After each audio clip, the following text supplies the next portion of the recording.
there are some ex-China ETFs. And so you can have kind of a 50-50 split, and that would reduce your overall China weighting. You can also use regional or single country ETFs.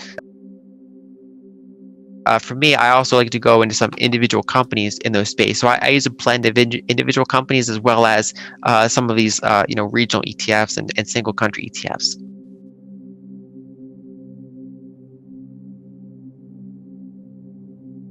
So, things like money supply changes, historical monetary policy, fiscal policy, things like that, historical equity valuations, interest rates. And then, of course, I tie that into more up-to-date information. So what equity markets are doing, how different sectors are performing. I paid a lot of attention recently to currency markets because the dollar is such an important part of where we are in this kind of multi-year cycle. So I tie a lot of those kind of more timely data points into this like longer-term historical context. But I think one thing I do is just because, I am still pretty young, and I guess maybe this makes it easier to kind of always change, thoughts as it comes in.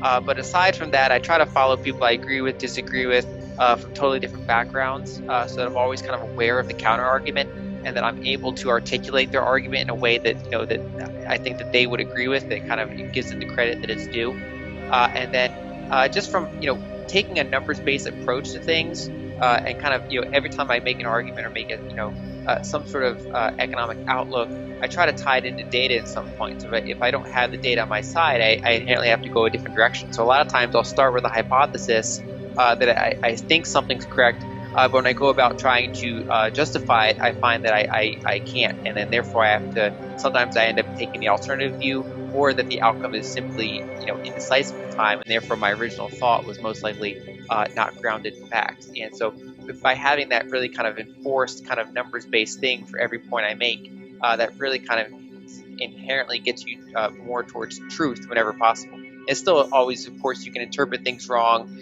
You could be looking at the wrong data set.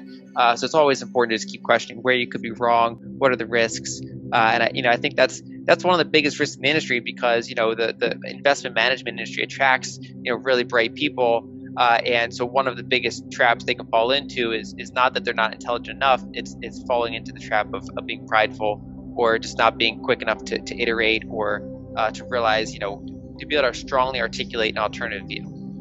Oh, so part of it is making sure you define time horizons, because a lot of times people have different opinions on how something's going to play out, and they just haven't taken the time to sort out their time horizon. So you could have someone with a long-term view talking to someone with a short-term view, and they're arguing past each other about what they think is going to happen. So part of understanding whether or not you were right or wrong about something is understanding your initial time frame, because if your initial time frame was unclear, then it's at what point do you judge whether or not you were right or wrong?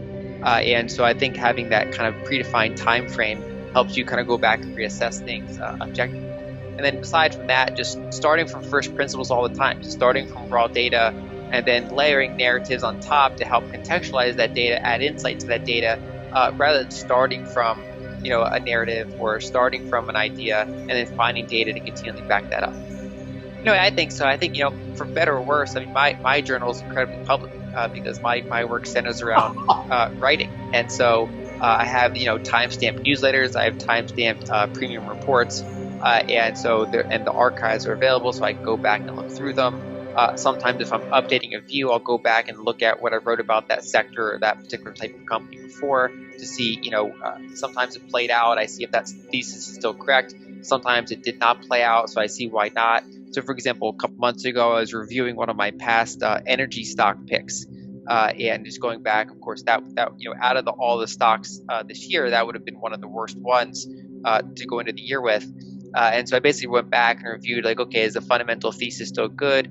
How much of the downside in that move was due to, kind of just valuation going down versus the actual fundamentals, and just kind of going back and having that archive available helps. And so if I didn't have that, I would be more interested in just kind of private journaling, just to go through it and make sure I understand why I made investments, what my thought process was at the time.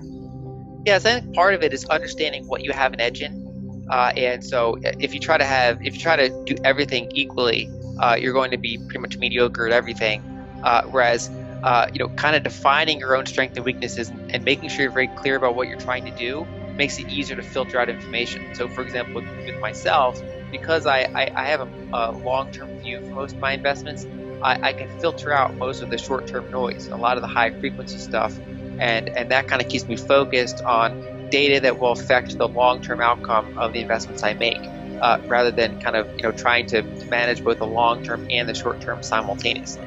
So I think that's the biggest thing, is just kind of making sure you know what your target is, so that you can disregard information that doesn't strongly result in whether or not you're going to hit your target or not. To some extent. So because my background's initially in engineering, I think of things for the most part in terms of control engineering. And so kind of taking into account kind of a framework for all the inputs and outputs, and then having feedback loops, so and response outcomes. So for example, if X happens, then what is the policy response Y that's likely? And kind of also finding if-else situations. So like, we know that an outcome's going to happen.